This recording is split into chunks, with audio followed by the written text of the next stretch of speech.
Hi, and welcome back to another episode of the DD Geopolitics live stream. I am your host, Sarah, and I'm joined by John and two amazing men who need no introduction, permanent deputy ambassador to the UN, Dmitry Polyanskiy, and Scott Ritter, who we haven't seen in quite some time. Welcome to you both. Thank you so much for joining us on Friday morning. How are you, sir? Fine. Friday is promising, Weekend is looming. That's good news. Looming is not always a good thing. Scott, thank you so much for popping in. How are you this morning? Well, I'm good. You're waiting for 12 noon. That's when the Department of Justice tends to release new updates. So, we'll see if I win the indictment lottery today, and or if it will, hold over till next week, and hopefully never happen. Because as I told the FBI in the many hours that they were in my home, I've done nothing wrong, and I'm totally transparent. And don't leave my house without asking every question you have. So hopefully they got the answers they needed to assuage any concerns they had, but we'll see. It's interesting times.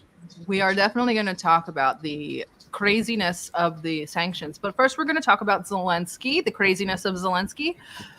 So NBC recently interviewed former President Zelensky, because he's not supposed to be president anymore, during which he said they will prepare for ending the war and will invite Russia to the next peace conference. Let's take a look at this interview. Ми підготуємо, як ми сказали, детальний план закінчення війни. Підготуємо з партнерами, які підтримали комюніке першого саміту. Ми пропрацюємо кожен з пункт цих криз, які принес Путін. Ми пропрацюємо наш варіант закінчення війни. Чим більше країн доєднається, тим більше країн будуть глибоко розуміти цей план, детально цей план. Цей план ми запропонуємо до розгляду на другому саміту. Обов'язково там повинні бути присутні представники Росії. Ми це розуміємо, що без російської сторони закінчити цю війну дипломатично дуже складно. І це нам зрозуміло. І всі країни нас просили, щоб на другому саміті представники Росії були. Ми сказали, ми не проти, ми все розуміємо, давайте підготуємо план і покличемо їх. Тому поки що загальний план у нас виглядає саме так.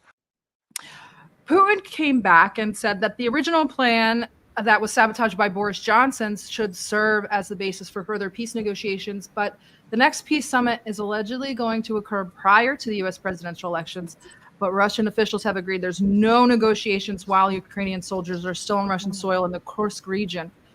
Where do we go from here?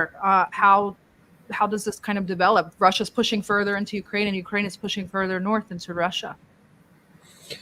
Well, if I may, I think that the expired Ukrainian president, that's how we call him in Russia and in Ukraine, the expired president. So he made his clear choice while organizing and planning this incursion into Kursk region of the Russian Federation. Because before that, there was a proposal from Russian President Putin about how to end this whole situation. He was giving some hints, some inklings that maybe Ukraine will consider sitting at negotiating table, and then he attacked. I think that was the most clear response to everybody, that Ukrainian leadership, the current Ukrainian leadership, has chosen escalation instead of peace talks.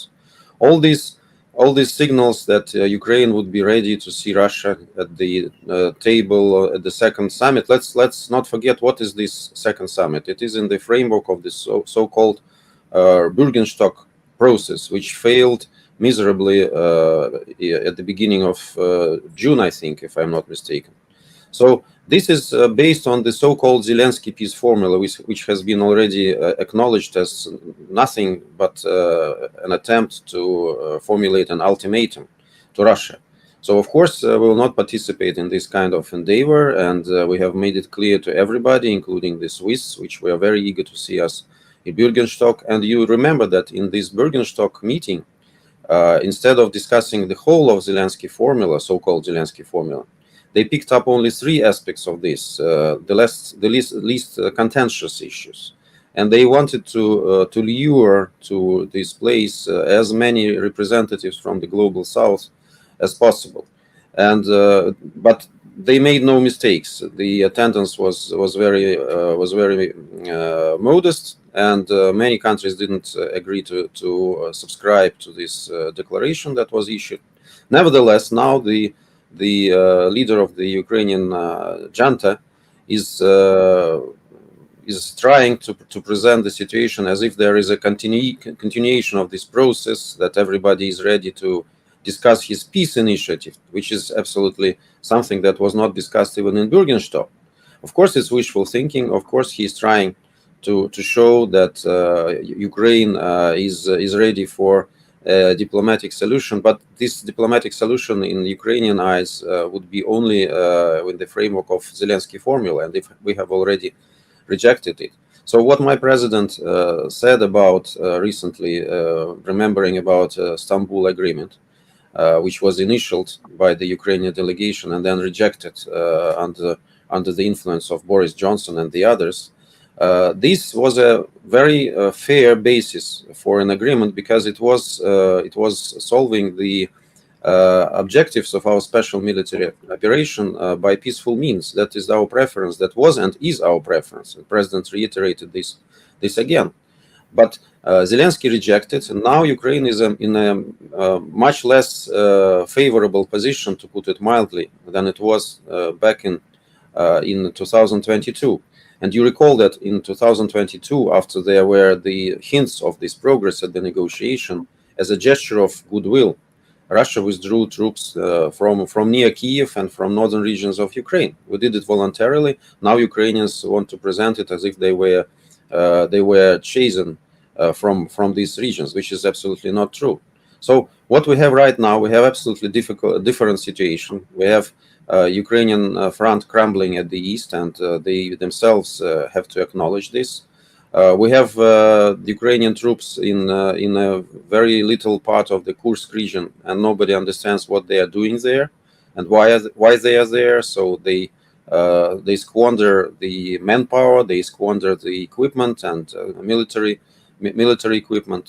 So nobody understands what they are doing there. And Zelensky is trying to pretend that everything is going in accordance to his plan, and that now he's in a position to invite Russia to a summit which might happen before the US election. I think this is pathetic, and it's very hard really to comment on this for anybody who really has the knowledge of what's really happening on the ground. Open it up. Scott, did you have any comments on this before we railroad right into the topic that you're here for? Well, I just wanted to point out, first of all, Russian foreign policy is the business of the Russian Federation and the Russian diplomats. And I'm not here to advise Russia or comment on that, but I will put some observations out there. You know, Zelensky proposing a peace summit. That's not the story. I mean, that's just a throwaway waste of time. Ukraine has acknowledged, its previous defense minister, that it is literally a proxy of NATO, doing NATO's bidding. That the goal, the job of Ukraine today is to engage Russia and inflict sufficient harm on Russia so as to achieve the strategic defeat of Russia. That is the stated objective of the United States and of NATO. And then neither the United States nor NATO have walked away from this. So the idea that Ukraine, an admitted proxy of NATO and the United States, is now going to be suing for peace, a negotiated settlement, at the time when its owners, because literally the United States and NATO owns Ukraine, Ukraine is incapable of independent action, are saying, no, we're seeking the strategic defeat of Russia. And I just wanted to add one last thing in this concept of the strategic defeat of Russia. These aren't just words. This isn't just diplomatic or geopolitical posturing. We're talking about, and I know Ambassador Polyanskiy may disagree with me on that, and I respect this, but I will say from my perspective, we have never been closer to nuclear war than we are today. That the situation we find ourselves in today, with two nuclear armed powers facing off is, in my opinion, far more dangerous than the Cuban Missile Crisis or what I call the Able Archer crisis of 1983. The United States, people talk about the Biden administration's signing off on a new nuclear employment plan back in March. But the plan that counts, and the one I think Russian strategic thinkers are looking at, is the nuclear employment plan that was signed off by the Trump administration in 2018, the one that incorporated low-yield nuclear weapons as part of the forward-leaning preemptive nuclear strike capability of the United States, which became a nuclear employment plan in 2020. That means that the United States has deployed what they call usable nuclear weapons forward. And the idea is that in the case of a crisis, they will use these weapons preemptively as part of an escalate to de-escalate strategy. That means, according to the nuclear exercise that former Defense Secretary Mark Espers participated in Omaha, Nebraska, that he practiced launching a Trident missile equipped with a W-76-2 low-yield nuclear weapon against Russian forces, named as Russian forces, operating against the Baltics. So the United States has planned in practice a nuclear employment strategy that uses low-yield nuclear weapons against Russian forces in a NATO engagement environment. And this is the Trump administration. The Biden administration has continued this and gone a step further. They've worked with NATO to talk about operationalizing up to 20% of NATO's nuclear deterrents, the B-61 gravity bombs. That means that every time an F-35 aircraft, which is a nuclear-capable aircraft in the NATO inventory, takes off from any base around Russia, Russia must assume that it has a nuclear bomb loaded on it and treat it as a potential nuclear threat. Then we factor in that the United States and NATO are using Ukraine as a proxy to engage Russia with long-range conventional strikes that are becoming increasingly daring. And now they're talking about providing Ukraine with long-range strike capability that can hit Russian command and control and strategic resources deep inside Russia at a time when the United States is talking about deploying Dark Eagle intermediate-range missiles to Germany. So if you're a Russian looking at all of this, from my standpoint, it looks like NATO and the United States using Ukraine are setting themselves up for the ability to carry out a conventional decapitation strike against Russia that then could be followed up with a nuclear preemptive strike designed to destroy Russia without giving Russia the opportunity to respond. Now, what do the Russians do? We've heard Deputy Foreign Minister Rybakov speak of Russia re-examining its own nuclear posture. We don't know what that is. That's a secret. But I would guess that if I were a Russian planner looking at what I just described, that the Russians are going to be looking at a policy of preemption of their own, that they're not going to sit back and let the West hit them. That if it looks like the West is ready to strike, Russia will respond. With what? Well, the government hasn't said anything, but you have pundits on TV, including senators, saying it could include nuclear strikes against European targets. And then Lavrov has said, nah, not just European. American fingers will get burned too. We are in a very, very dangerous time. A very dangerous time. And now we come back to Zelensky. This fool is out there saying things and doing things. He's provoking a nuclear power at the behest of European and American masters who don't understand the seriousness of the game, or if they do understand it, are so blithe about the potential consequences as to be deceptive to their own populations. When was the last time an American president sat in front of the American people and said, the policies that I'm engaged in against Russia and Ukraine could lead to a nuclear war, and you need to be prepared for this? Nobody's talking about. We're in a presidential election cycle. I know we shouldn't talk about this because we've been accused of, at least I've been accused of, working with the Russians to conspire to undermine American elections. But this is the time when candidates from both parties should be talking about what their nuclear strategy is, how they feel about nuclear war. Is Ukraine worth 300 million American lives? But nobody's talking about it. So I think the Zelensky issue is far more serious than just a expired leader fantasizing about peace proposals that'll never happen. It's part and parcel of a larger geopolitical picture that has put not just America and Russia, not just Europe, America and Russia, but the entire world on the edge of the precipice of nuclear Armageddon. Thank you so much. If I may briefly comment, I wouldn't disagree with you, Scott. Frankly, I think that there are a lot of thoughts that you now pronounce that are in the heads of my colleagues in Moscow. I would just add to this picture the fact that the whole Kursk adventure can be explained by this desire to involve United States and its NATO allies in direct conflict with Russia, because this is the last chance of Zelensky to stay in power, because he has exhausted everything. He has no manpower. People in Ukraine don't want to fight, and there is forced conscriptions in the street. So it's his last chance to involve NATO in direct confrontation with Russia. That's why what Scott is saying, I think it has certain logic behind it. So we should be very attentive to the moves that Zelensky is making right now. Do you want to open up the topic that's obviously at the forefront of everybody's mind? RT, Sputnik, several Russian platforms and Russian individuals, as well as Americans, have been sanctioned excuse me, and or charged with violating the Foreign Agents Registration Act. This is following the arrest of Telegram's Pavel Durov. And we have Scott Ritter here, who has been under harassment by the federal authorities for multiple weeks. These platforms are often seen as providing counter narratives to Western media, aligning with Russian viewpoints. It appears that the U.S. is attempting to deliver the final blow to these outlets. While this suggests that the West may be realizing it's losing control of the narrative, which is a good thing, there is concern that things are going to get much worse before they get better. I want to hear from both of you what your take is on this situation and how we should move forward. Well, do you want me to start or Scott? Scott wants you to start. Okay.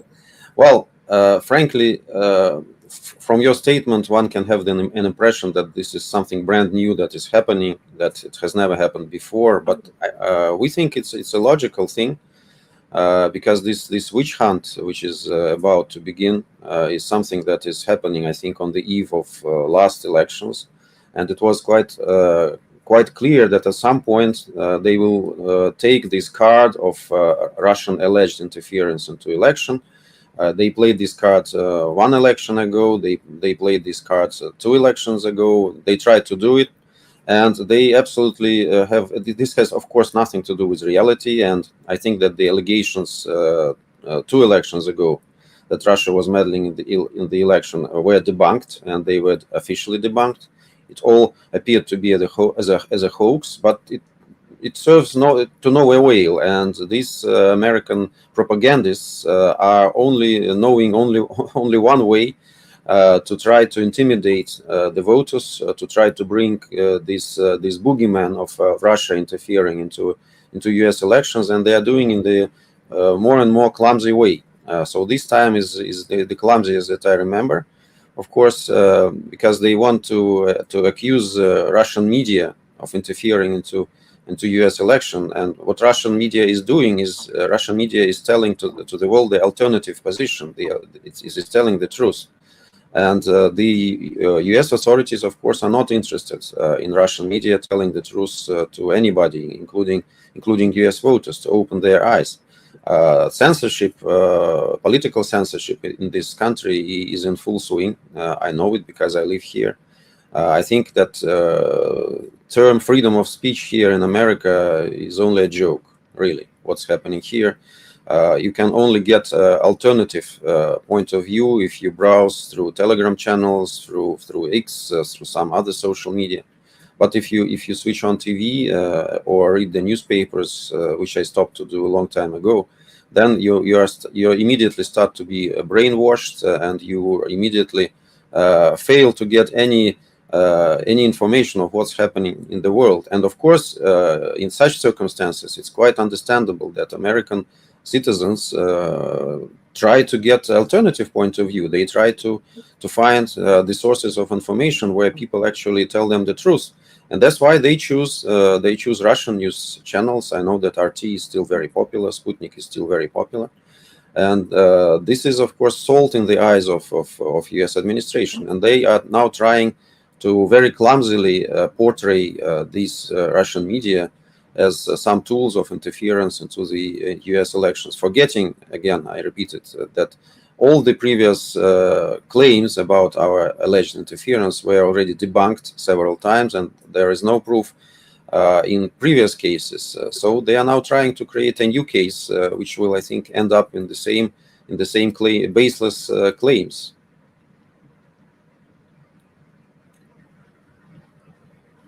Go ahead and turn it over to you, Scott. I know you had a strong reaction before we started the episode, so if you just want to go ahead and rant, we'd love to hear it. Well, I don't want to rant because I don't want to come off as irrational or emotional. Although I have to tell you, having a couple dozen FBI agents turn your house upside down, it does deserve some emotions. I will say that again, and not in their defense, but they were very professional. This was the lightest possible touch that the FBI could apply under these circumstances. They were very courteous, considerate, and I didn't ever feel threatened by them. They had a lot of questions, and I told them, do not leave my house with any questions unasked. You're here. You're taking my electronics. Okay, but you're here for a reason. Tell me what the reason is. They wouldn't. I said, tell me what you're accusing me of. They couldn't.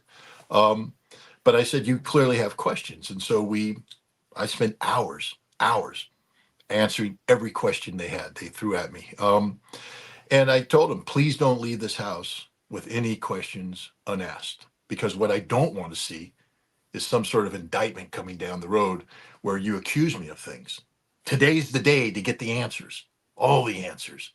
And I think I exhausted their questions. So now they're going to examine my electronics. And what I told them is every answer I gave them is on that electronics, and there's nothing more.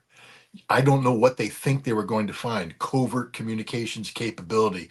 Maybe when Ambassador Polyanskiy showed up at my book event, he slipped me a disk that I plugged into my secret undeclared computer, and we are engaging in encrypted communications where he directs me. Fact is, right now I hear him sending more signal into my earpiece. Don't do it, Scott. Don't talk about this. You can't see his hands down there, but he's tapping vigorously, and I'm receiving it. The FBI failed to get this earpiece. I'm joking, of course, but this is the kind of ludicrous stupidity that's taking place. Why are they coming after me? A lot of internet speculation because I contribute to RT and I contribute to Sputnik. Somehow I am the voice of RT and the voice of Sputnik.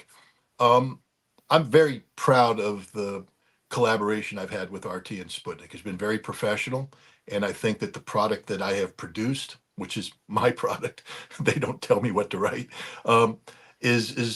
it stands on its own two legs. You can put it up against anything the New York Times writes, anything the Guardian writes, anything the Washington Post writes. And in terms of fact-based, soundly analyzed, reporting, it's better than what you're going to get from those places. But people call me a Russian propagandist, namely the Center for Countering Disinformation in Ukraine, and their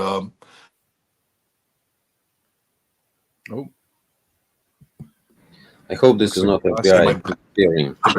He's back. No. All right. It wasn't the FBI. It was it was Del Mar Animal Hospital. That's the danger of doing this on my phone. When somebody calls, it goes out. So don't panic. It wasn't the FBI jamming the signal. But Our heart skipped a beat a little bit. It's like, yeah, so did mine.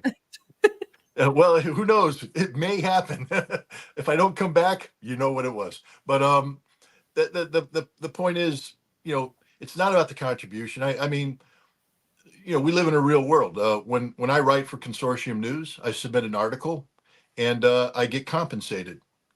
Basically what is the industry rate, which is between $150 and $300 an article. You're not going to get rich writing articles for $150 to $300 each. So the RT thing and the Sputnik thing was never about the money. Indeed, Sputnik stopped paying me over a year ago because I was concerned about sanctions. And I said, I'll just continue to do it and stop sending me money because I don't know if I'm allowed to receive the money. It turns out I was allowed to receive it, but it is what it is. We made an arrangement so that the money would go to relatives in Russia, and I decided to keep that arrangement in place because I don't need the money. It's not like I'm desperate for Russian money to keep myself alive.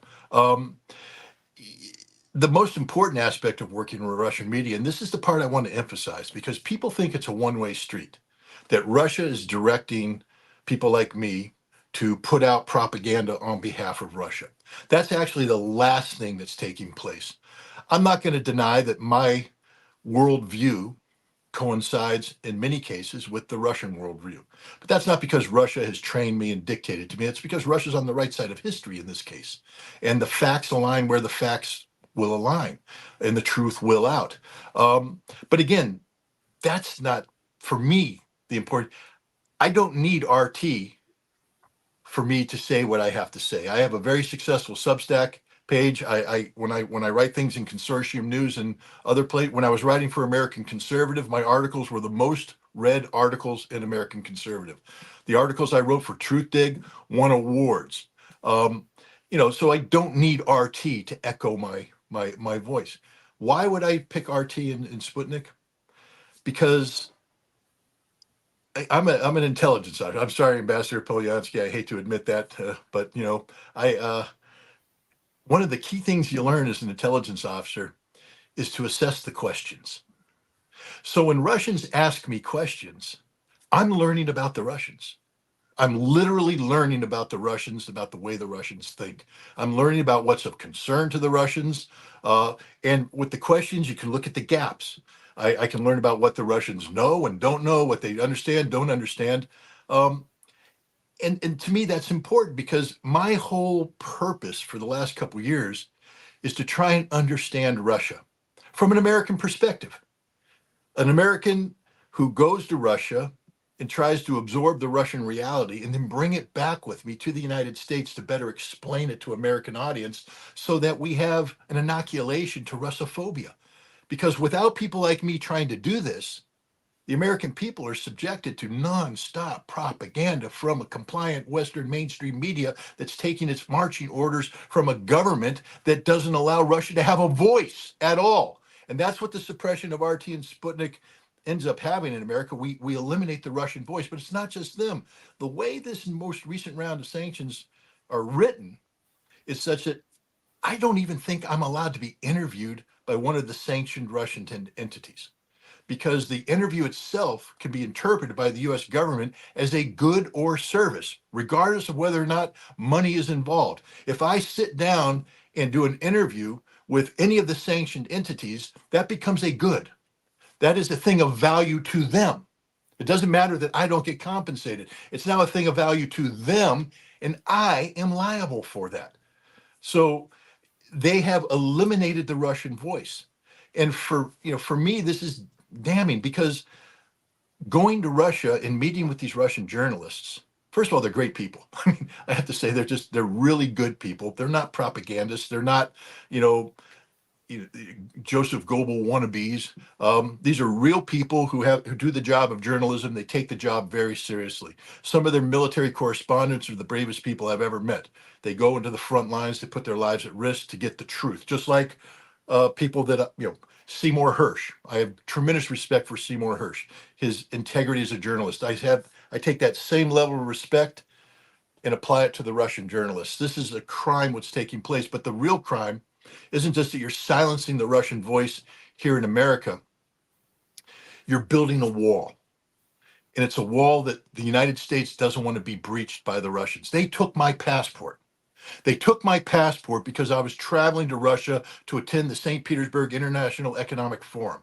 I was going to be on 2 panels. Not much is going to happen on those panels. I've been on panels before.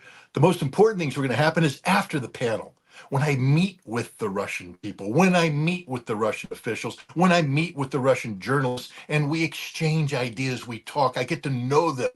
And then I was going to spend 40 days traveling Russia from Vladivostok to Kaliningrad and every place in between. 40 days, meeting Russians, interacting with Russians, seeing Russia, asking questions, having questions asked of me, developing a good appreciation, as only a former intelligence officer can, a good appreciation for the reality of Russia, and then to bring it home to educate the American people on the cusp of an election where war with Russia is very much on the ballot, even if it's not written.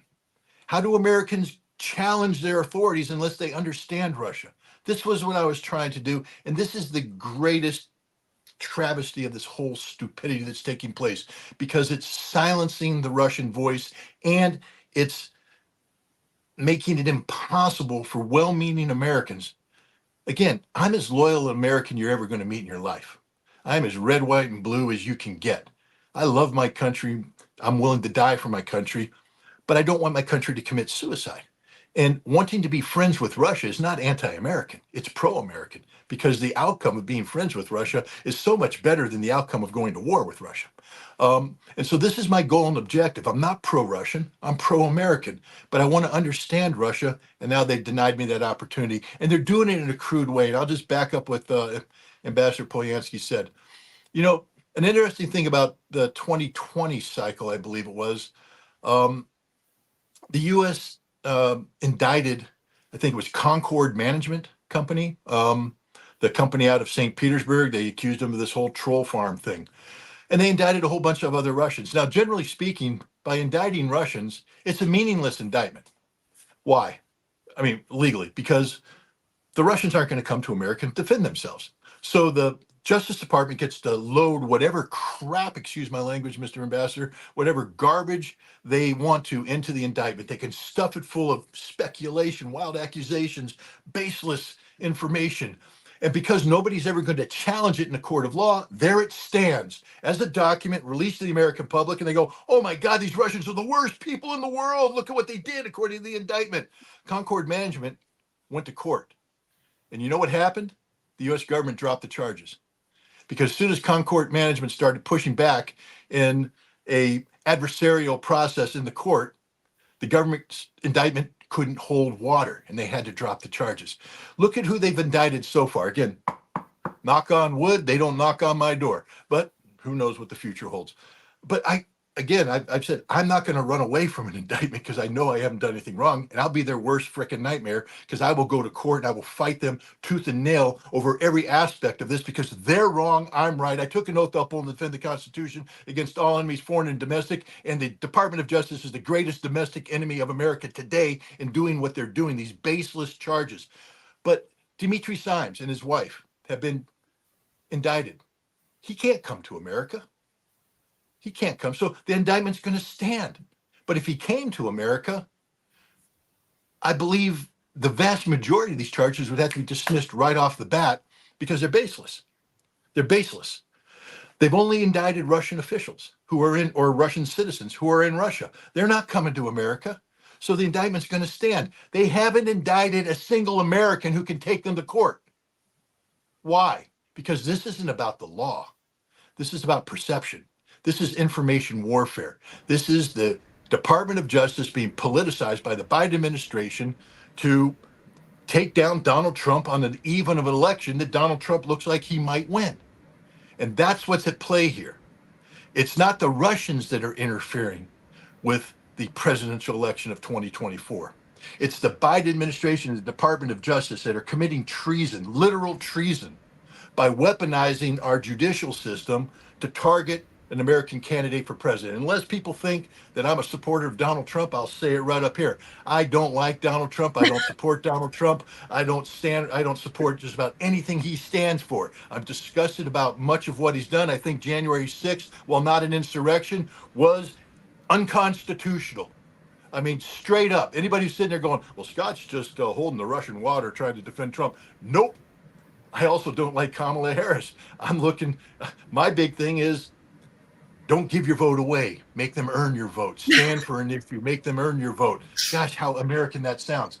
But so the notion that I'm sitting here echoing the Russians because I'm a secret supporter of Donald Trump, taking my instructions from Ambassador Polyanskiy to make sure you get in there and support Donald Trump, is absurd in the extreme. I support the American democratic process. I believe in elections. I believe in the importance of elections, and I believe elections must be uncorrupted by any influence, whether it's from Russia, China, Iran, or the Department of Justice. And right now, the only party that I've talked about that's actively interfering in the electoral process of the United States in the 2024 presidential election is the Department of Justice with each and every one of these indictments. They are a crime against America, and I hope most Americans wake up and see it that way. Well, Scott, I hope that we have enough time for the ambassador to give you your marching orders before he leaves. We'll find a way. We have a Bluetooth connection, special. The Neuralink. We all need Elon Musk's Neuralink, so Absolutely, we don't have Neuralink. I'm sorry. I need to leave okay. to leave your show, unfortunately. But I wanted to thank Scott very much. And you may be surprised, but we are not supporting Donald Trump either. We're not supporting anyone. We are bewildered by the facts that is happening here, by the whole situation, and I don't think we have a preference, frankly, because everything will be predictably bad for our relations. Both candidates, I think, they do not conceal it, and we know that when Donald Trump was president, he introduced the largest amount of sanctions against Russia, no matter what people would say. So why on earth would we support him as a candidate, and why on earth will we support Kamala as a candidate? I don't know. Okay, these are open questions. I just wanted to thank you, Scott, for trying to build bridges and not walls, because what these countries, the host countries administration is doing is trying to build walls and tall walls, and the situation is really very precarious. And hopefully the common sense will prevail, and we will avoid the worst scenario. And I also wish that there will be no witch hunt, and that people like you will not suffer because of some political ambitions and political games. Thank you very much, everybody. Thank you so much, Ambassador. Much. We will continue on with Yeah. Scott. Thank you. Because I'm sure All his the best, Scott. say. Thank you. Have a good weekend, sir. Scott, we were going to talk about. Well, I'll just hand it over to John. Go ahead. All right. Well, there's a lot there, Scott. You talked about the massive wall that's being erected right now. I mean, in my mind, Europe is a big part of this wall, and for all of the speech suppression that we've seen in this country, we've seen quite a bit in Europe as well. Whether we're looking at France, we talked about the example of Durov. I know that you've talked about that. Of course, what's happening in the UK, the really kind of draconian crackdown on speech around Palestine specifically, but of course is on Russia as well. And it feels like what we're seeing in Europe in many ways mirrors what's going on in the United States. We're seeing economies that are marred in challenges. We're seeing staple industries like in Germany, staple industries of their economies facing greater and greater challenges due to economic disruptions and Western sanctions, less access to Russian energy, the just overall changing global power dynamics. In Germany, for example, we saw VW having some major problems. And I'm curious to get your thoughts. I mean, as this continues to careen, we're also seeing people in Europe look more to other political alternatives. And the discontent is clear, whether it's the people that are taking to the streets in the UK, whether it's people in France looking more toward the, quote, far left or, quote, far right. We have the AfD in Germany, all of these other kinds of political forms of experimentation and discontent that are starting to rear their heads. And so I guess I was going to ask the question to the ambassador, but I'm also very curious to get your take. Do you see any future where Europe finally gets out from under the boot of the United States? And are you looking at any signs that the people are becoming discontent, as I mentioned, political developments that you're paying attention to when it comes to Europe, and how that can either help facilitate a lessening of tensions with Russia or exacerbate them further? Well, I mean, first of all, I guess we have to always start with definitions. What is Europe? When we speak of that, are we speaking of a collection of sovereign states, or are we speaking of a singular entity known as the European Union? I think as long as Europe tries to quantify itself as a union, the European Union as it's currently organized, it's doomed to fail. It's a failed experiment. And one of the main reasons why it's going to fail, and it is failing, is because it's not about Europe. It's basically a geopolitical extension of American foreign policy, national security imperatives imposed on Europe by the United States. And the European Union is unable and or unwilling to stand up to the United States and say no, even as we compel them to take poison in the terms of accepting American policy that's killing them, literally destroying the dream. I think Europe is going to fracture. I think the European Union is going to collapse, maybe sooner rather than later. There's. Let's take a look at the four major economic engines of Europe, and people are welcome to challenge me on this. I'm not an economist. I didn't stay at a Holiday Inn Express, and I didn't play one on TV. So I know there's going to be a bunch of people out there going, "Why is Ritter talking about economy?" I don't know. Maybe because it's important. But the German economy, number one economy, or was in Europe. The French economy, the German and French banking systems are the heart of the European banking system. Then, even though Great Britain, United Kingdom is no longer part of the European Union and is never integrated into the Eurozone, you can't speak of Europe without the British economy. It has an impact. You can't divorce it. And then there's Italy and the Italian economy and system. Of the three, Germany's in crisis right now. We just had an election, regional election, where Alternative for Deutschland, AfD, came in first in Thuringia and came in second in Saxony. The ruling coalition of Olaf Scholz's, the three parties that comprise it, the Greens, the leftists, and I forget what his party, SPD or something like that. They're Socialist Democratic Party, SDP. Yep. I'm dyslexic. I think the Greens didn't even get the 5% threshold in one of the, either in Saxony or Thuringia, and just barely got over the 5% threshold. And the other one, Scholz's party, barely registered. The leftists did okay, but an important part of the leftists is that Sarah, and I'm going to butcher her last name, Wyanak or something of that nature. She was a leading leftist. She broke away, formed her own party this year. She came in third in both Saxony and Thuringia. So everybody's going, this is a far right rejection of the. No. Everybody's rejecting it. On the left and the right. What they call the center isn't the center. It's just bad policy. And so people need to stop talking about AfD being far right. Nope. It's just rejecting, because AfD, if I remember, actually came from the SDP. They broke away from, Christian Democrats. There was the other one, the CD, whatever they are, or Union, Christian Democratic Union. Is that what it is? Again, I'm not, but they broke away, I think in 13, 14, somewhere around. So already you see that these centrist parties that we call centrists, they're not able to hold people's attention because of bad policy. So AfD broke away, Sarah W. broke away, and what's left are parties that, ultimately aren't going to be able to govern Germany. Right now, we have a situation in Thuringia where the AfD won the election, 36% or something of that nature, and they're not going to be part of the governing coalition. They're the largest party, but they're not going to be part of the governing coalition because everybody's conspiring against them. And if you think that's going to stop the AfD from getting stronger, think again. It just guarantees that in next year's national election, AfD is going to resonate even greater. Sarah's party may come up.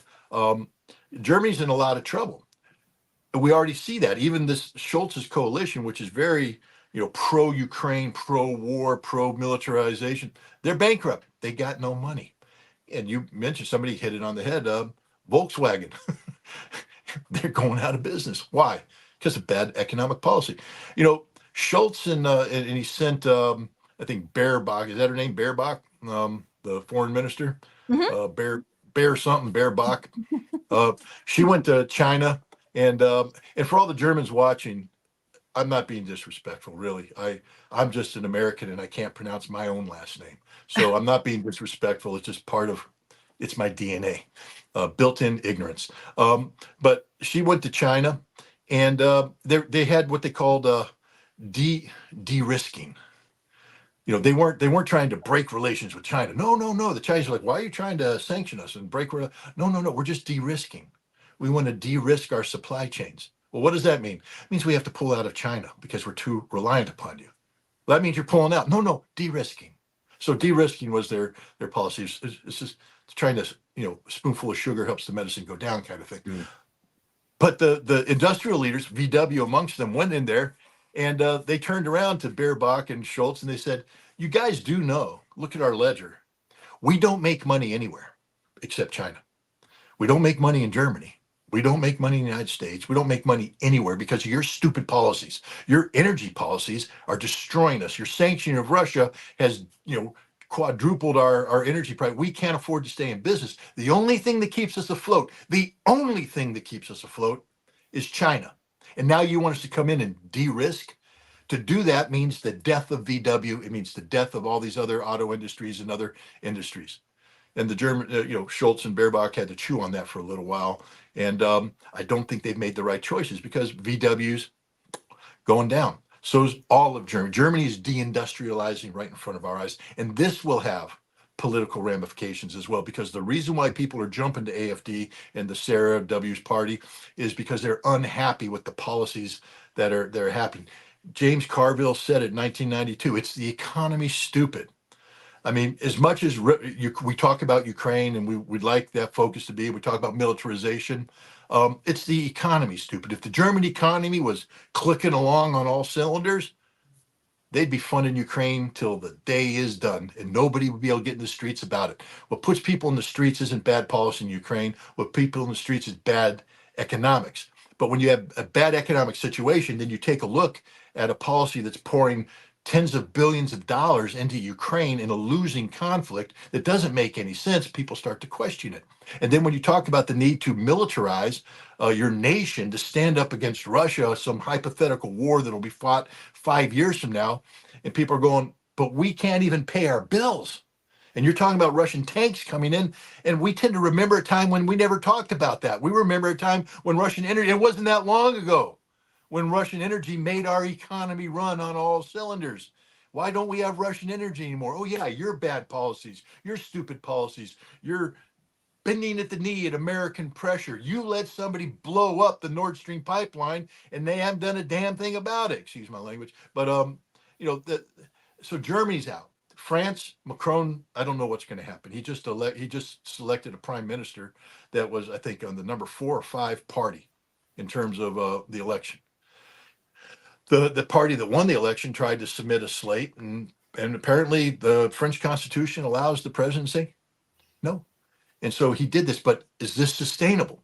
Is this something the French people are going to go, yeah, okay, what the hell? We'll go with that. I don't think so. I think you're going to be looking at political crisis in France.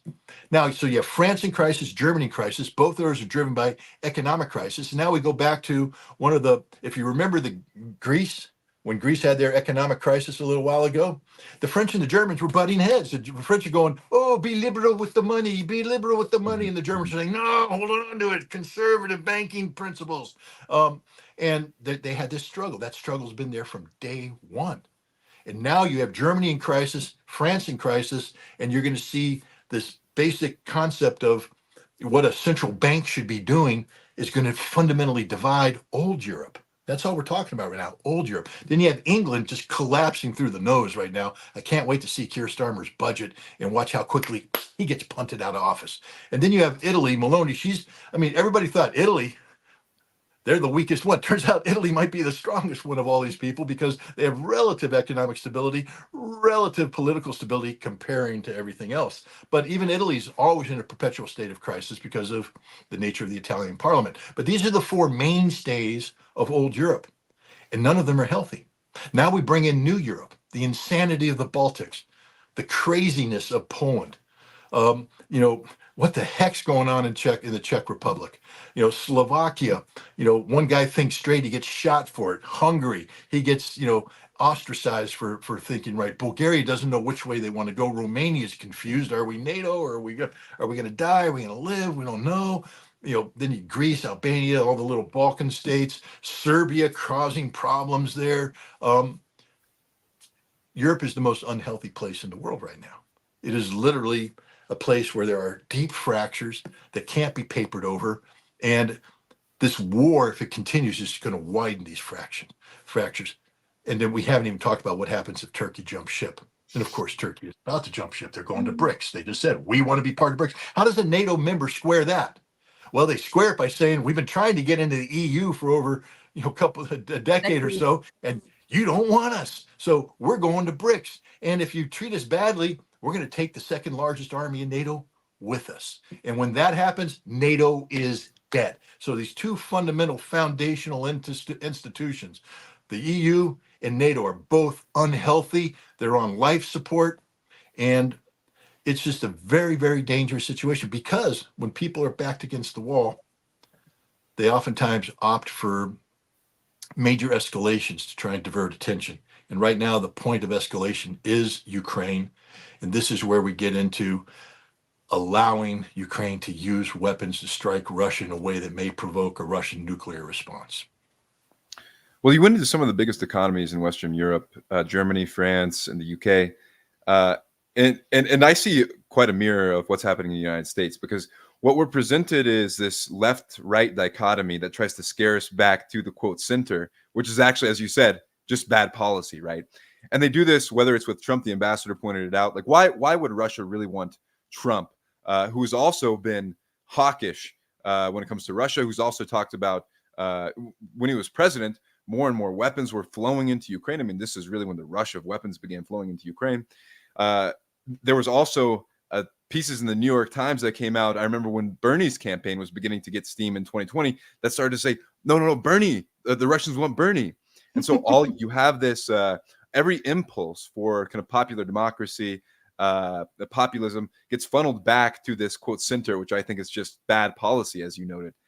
And it's very insidious in this way. And I think that the ultimate outcome, or what I hope to be the outcome, is that the people, whether it's in the European countries you mentioned or in this country, begin to see that the left-right dichotomy is actually a false presentation that is presented to the people to keep us divided, to keep us scared, to keep us from actually coming together for solutions. And I know that's what you've been working on quite extensively. And I did want to make sure that we asked you about your ongoing work, because I know that you've been working tirelessly to continue to promote peace in this country, raise the alarm bells when it comes to the potential for nuclear war and World War III, escalated conflict all across the globe. So wanted to see how all of that work is going with you, Scott. Well, let me just start off with a couple observations about Russia and American politics. First of all, I'm not naive. Okay. We live in a real world. And to pretend that Russia wasn't concerned about what's going on in the American body politic would be absurd. Russia's very concerned about what's going on in the American body politic. That means that Russia's probably, again, if I were a Russian intelligence officer, I'd be trying to collect as much political intelligence as possible to find out which way America's leaning, because you need to be able to conceptualize what we're going to do. The time to talk about what you do if Trump gets reelected isn't on November 6th. It's to start talking about now. The time to talk about what the consequences of a Harris presidency would be isn't November 6th. It's now. It was months ago. And so they're doing that. And I'm sure, being intelligence services, they use the tools of the trade. And some of those tools of the trade might be tools that America doesn't want them to use. And that's the business of sovereign states. I stay the hell out of that business. That's not mine. But I will say this. When I traveled to Russia in December, I'm giving you a little news scoop here. I put in a request to interview Vladimir Putin. Ooh. And Dmitry Medvedev and Sergei Lavrov, and of the three, and Shoigu, by the way, of the four, Lavrov seemed promising, but unfortunately, as my host said, Lavrov disappointed us, meaning that I ended up leaving and we didn't get the interview, even though I submitted 5 very detailed questions for him. Shoigu, he's the Minister of Defense, and I think having a former American intelligence officer interviewing the Minister of Defense probably wasn't what they wanted. But what they said about number 1 and number 2 was that they were avoiding being interviewed by Western, especially American journalists, because they didn't want to be seen as interfering in domestic American politics. And that was now we will note that almost early 2024, Tucker Carlson flew over and interviewed him. So between the time they said "niet" to me and "da" to Tucker, somebody made a decision that maybe being interviewed by an American journalist wasn't interfering in. I don't know. But I'll also say that the very first meeting I had with Ambassador Anatoly Antonov at his residence in Washington, D.C. in December 2022. We talked about arms control. We talked about a number of things. And I raised the question. I said, who are you guys, who are you guys picking? Who do you want? And he said, Scott, it's not about the person. He said, the most important thing for Russia when it comes to American leadership is predictability. Because our policy, what we do, hinges on that. You can have a person that's bad for Russia, but predictable. And that's better for us because at least we now know what we're supposed to do, how we're supposed to react, and we can anticipate policies and build policies that are consistent with the reality. But when you have somebody who comes in and claims to be the friend of America or of Russia, and then operates in the direction that's unpredictability, he said that's very bad for us because now we don't have anything to hang a policy onto. We're left guessing. We're left struggling to catch up, and no foreign policy person wants to be playing a game of catch up. You want to be ahead of the problems, not behind the problems. So he said, for us, the most important thing is predictability. And alluded to at that time that the most predictable candidate of the two major ones being put up was Biden.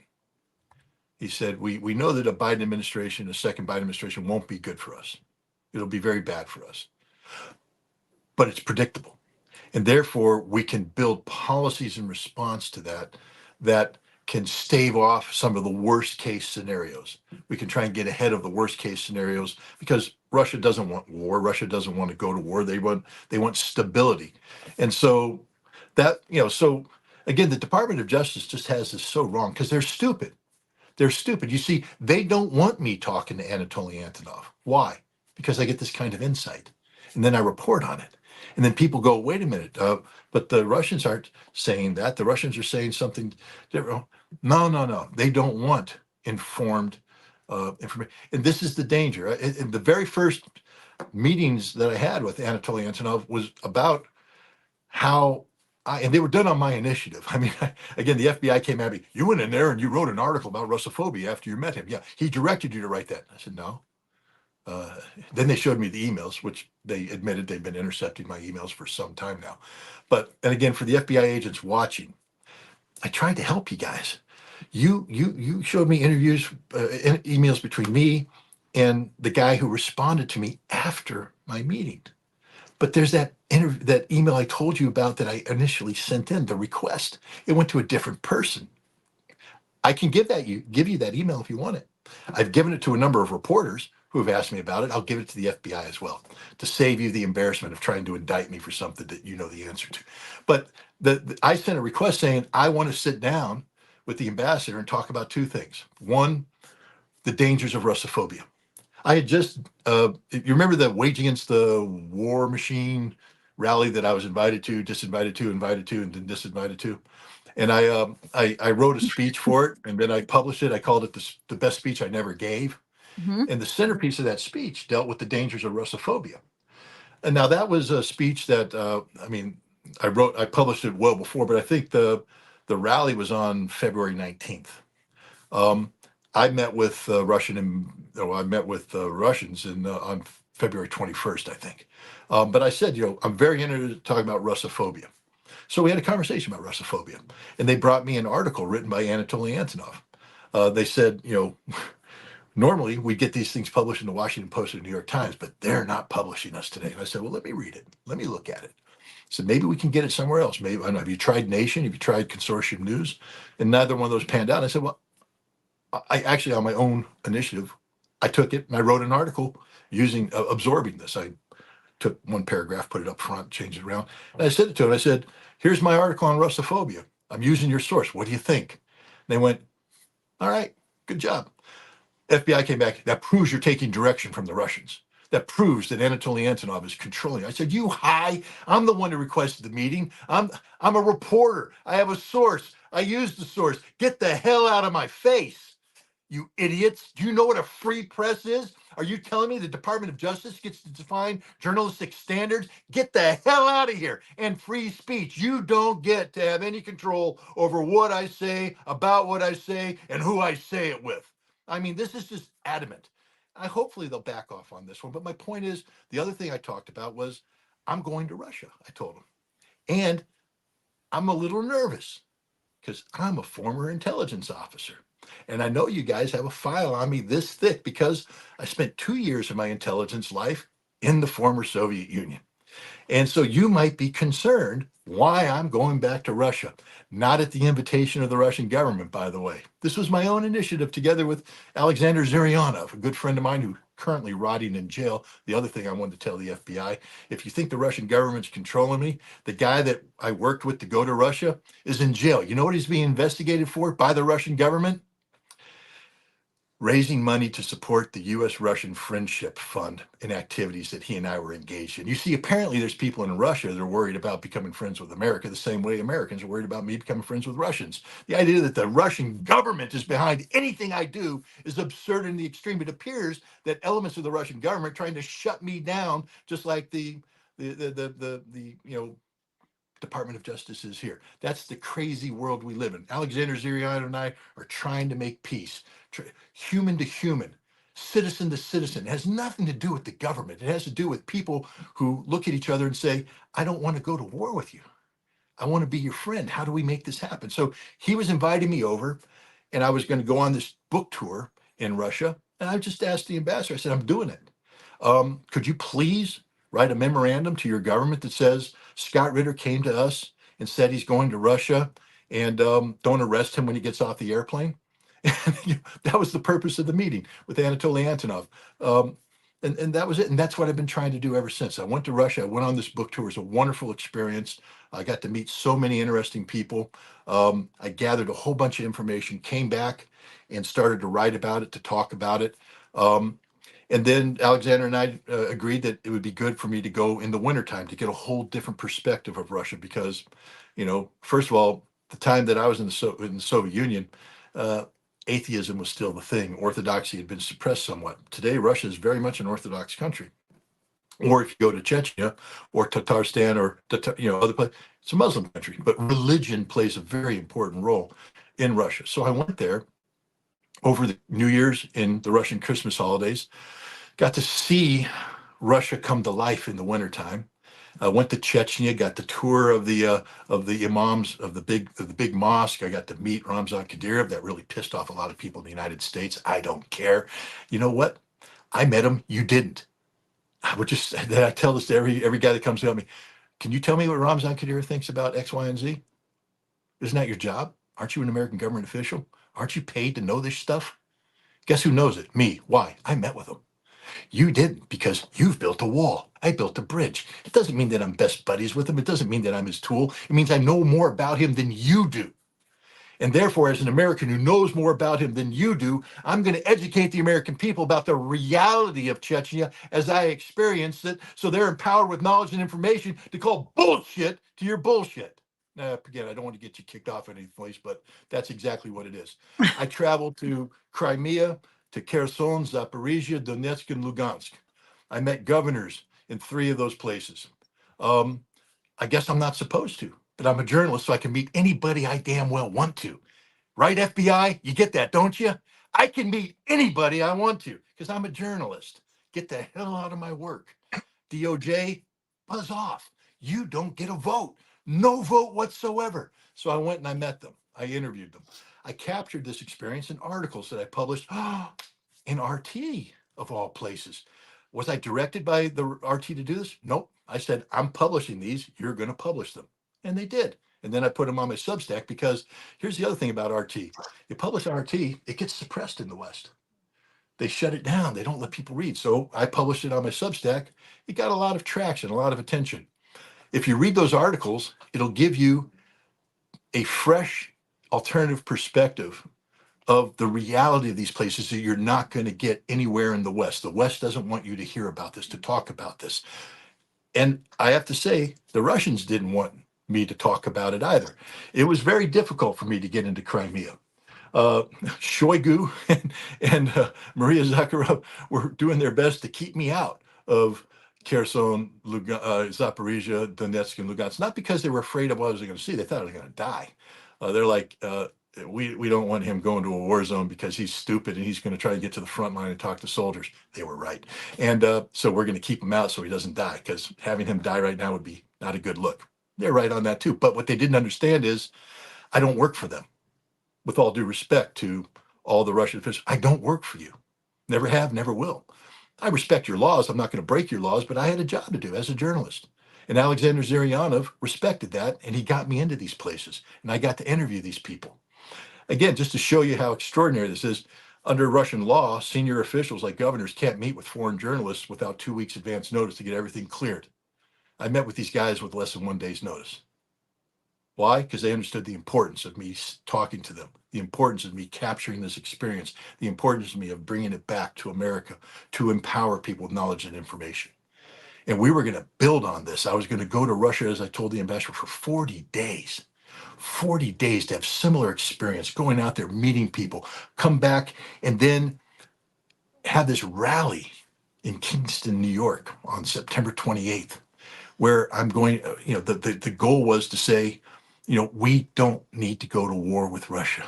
That the most important thing for us to do is to avoid war with Russia. If you're afraid of Russia, let me show you the reality of Russia, et cetera. Well, they denied that, but they can't shut down the meeting. The rally's taking place on September 28th. It's called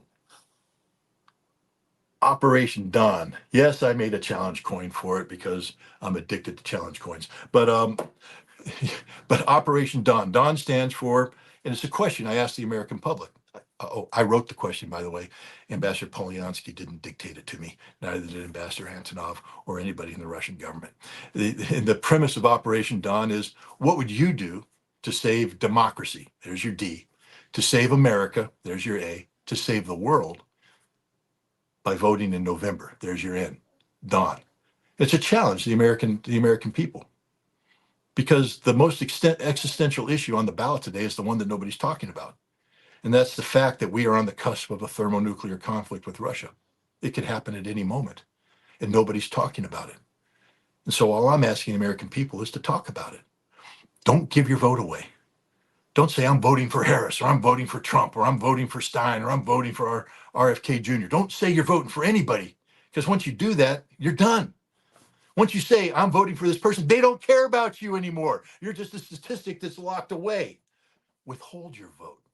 Make them earn your vote by defining an issue that's important to you. And you say, I challenge all of you to tell me what your policy is so that I can decide on election day who I pull the lever for. That's empowerment. That's making democracy viable. And somehow this is a threat to the US government. Somehow what I'm doing is what? Anti-American, anti-democratic. It's the most American, most democratic thing you can possibly do. And yet the Department of Justice has decided that somehow I'm a threat to American democracy, that my work with Russia is harming America. I say no. My work with Russia is saving America, because my work with Russia is empowering Americans with the knowledge and information they need to discern for themselves whether or not Russia is a threat worthy of war. They say that Congress declares war, but Congress is empowered by we the people to be in that position. So we need to ensure that we elect a Congress that isn't going to declare war when no war is necessary. And you can only do that by asking them questions. And the questions only count if they're linked to fact-based reality, so they can't be ignored. So that's what I've been trying to do. Empower myself about the reality of Russia, to bring this knowledge to the American public, to educate them about this knowledge so that they can be better citizens come election day. And I'm deemed to be a threat by the Department of Justice. Look, the Department of Justice ceased being the Department of Justice a long time ago, especially under the Democratic Party. In 2016, we know that they fabricated a case against Donald Trump. We know that. We know Christopher Steele was just a liar in a heartbeat. We know that the Operation Crossfire Hurricane was just a setup. a manufactured event. We know that the director of CIA declassified a double agent's intelligence that the CIA counterintelligence knew was double agent information, took it to Obama so that to create a perception that allowed him to do certain things. I mean, Brennan belongs in jail. Obama belongs in jail. The FBI deserves to be dismantled over this, but no, it's Donald Trump's fault. We know in 2020 they did the same thing. They manufactured a case, again, weaponizing Department of Justice to target Donald Trump, and they're doing it today. You know, it appears that they're trying to target him with all these prosecutions, which Donald Trump has successfully been able to pair off. He's got on the ballot. It looks like he's going to stay on the ballot. Who knows what's going to happen there? But they're so scared about that gamut didn't work. And I personally believe they tried to kill him in Butler, Pennsylvania, but that's another issue altogether. And so now, how do you get rid of him? You go back to the same plan you had in 2016, 2020. You manufacture a case of Russian collusion, Russian interference. It's the most disrespectful thing you can say to an American citizen. And I say this to every American out there. What the Department of Justice is saying is that you're stupid. You're dumber than dirt. You're an idiot. That you can't make your own decision. That only Big Brother can tell you what to think and what to read and how to read it. In fact, just stop thinking at all. Just do what Big Brother tells you. And if you don't do what Big Brother tells you, we'll indict your ass. That's where we are in America today. They're calling we the people stupid. They forget that the Constitution begins with we the people. We are the Constitution. We are America. The Department of Justice works for us. And yet we're just sitting there allowing ourselves to be spoon-fed crap from these politicized officials. It's embarrassing. It's the end of America. I'll leave it with this. There's a trial right now underway in Florida, in St. Petersburg, or Tampa, Florida, the Uhura 3. Now, most Americans may not have heard of them. Why? Well, because the Department of Justice, in carrying out its frontal assault on free speech and a free press, chose to indict Black nationalists. And, It happened again. It happened again. Yeah, Maybe let's just hope this was another technical malfunction, but But either way, but I think that I love what Scott had to say there. While we give him a sec to jump back on, the DAWN acronym is great, and I think that's our official position too, right? Withhold your vote. Don't give your vote away, because what our establishment politicians want from us right now is to embrace the system, because this is such a vulnerable moment in these next couple of months before the election for people to show that they're going to buy in to continue supporting the establishment. And they realize that if they don't get the type of consent that they need, then their system is on very shaky grounds. So yeah, I really appreciate what Scott had to say there. And this notion that anyone is if anyone has ever listened to Scott Ritter, the notion that anyone could direct what he says is just I can't even direct what he says when he's on my show. No, Let yeah. alone when he's like out in the wild. There's no controlling Scott. all at right, all. we're back. We're back. It wasn't the FBI. Don't panic. No, somebody called and I thought I had hit it, but apparently by hitting it, I put it over to voicemail, and they were leaving a very long message, Oh. and I couldn't get back to you. So for the person who called, you know who you are. I apologize for terminating your ability to leave me a message, but I knew you guys were freaking out, going, "Oh God, is it the FBI?" No, it wasn't. But I don't know where I was on when that happened. But the bottom line is, we have to do better as a nation. Russia is not a threat, but don't take my word for it.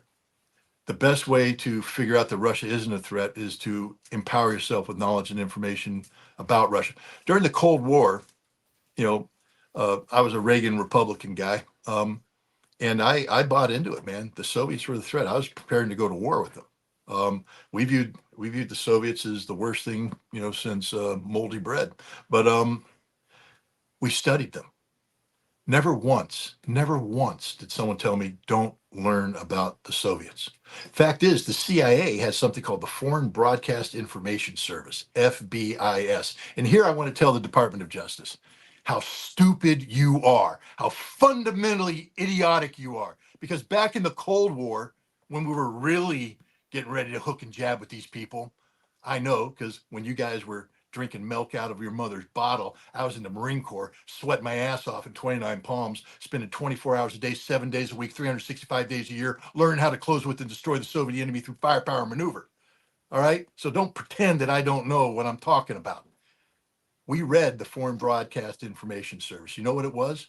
The CIA would intercept all the radio traffic, all the TV shows, buy all the newspapers, translate them, and put them out there so we could read it in an unclassified format. The CIA back then wanted us to know about Russia, wanted us to know about the Soviet Union, enabled us to do it by engaging indirectly with the Russian media. And today we say you can't hear the Russian media. You can't talk to the Russian media. Don't want to do that. That just tell you where we're at right now?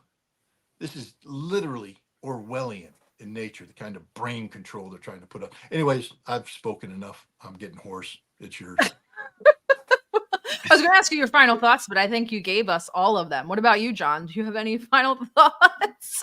Well, Scott is just such a fighter, and he embodies the spirit of this country, honestly, because I want to point back to something that you said, that once upon a time, 250 some odd years ago, the American people, the people themselves, fought and died for our right to free speech and a freedom of press. And we have to uphold that legacy. If we're real American patriots, our establishment politicians all the time employ the symbols of our democracy and the history of this country for patriotic purposes to try to convince us to support their failed policies and their failed agenda. But the fact of the matter is that people once fought and died to establish these rights that we hold so dear, and establish a level of sovereignty that said we weren't going to be told by these foreign actors how to conduct ourselves, that we're going to have a new form of political discourse, a new form of sociality in this country.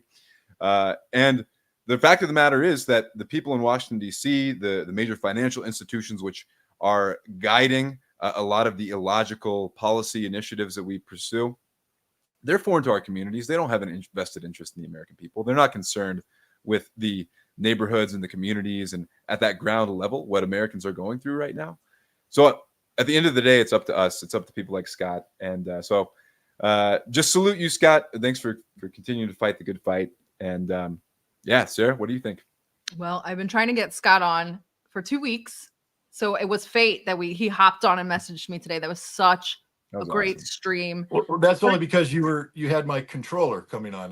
Your controller, you're like, I better get on there. I have to come because he gives me. I don't know if you saw his eyes. He was giving me that secret blink. Yeah, code. with Morse code. We're gonna have to And go back. well, it's a Morse code with a fifth integral deviation to the third factor. I put that in there because somewhere an FBI guy is writing that down, and he's going to call up the NSA codebreaker and go, "What the hell is he talking about?" Yeah, we're gonna And need the NSA guys Enigma go, "I don't know.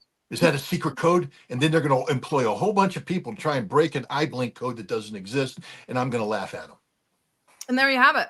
We don't know what we're doing ever. So have a good weekend, but everybody is censored except for us and Scott, and none of us get Russian money. So give us your American money and European money. Go support us at ddgeopolitics.com. Please go look at Scott's Substack, Scott's Twitter, Scott's Telegram. He's all over the place. This is not the end of Scott. It's only the beginning. Please don't think that the sanctions will keep us from talking. We will literally never shut up. So, and Scott, thanks once again for joining us at such short notice. It was more than a privilege. I really don't know who's coming on next. There's some panel next week that John has brewing for you guys. But until next time, it's been a great, great stream. Thanks once again, Scott. Thank you.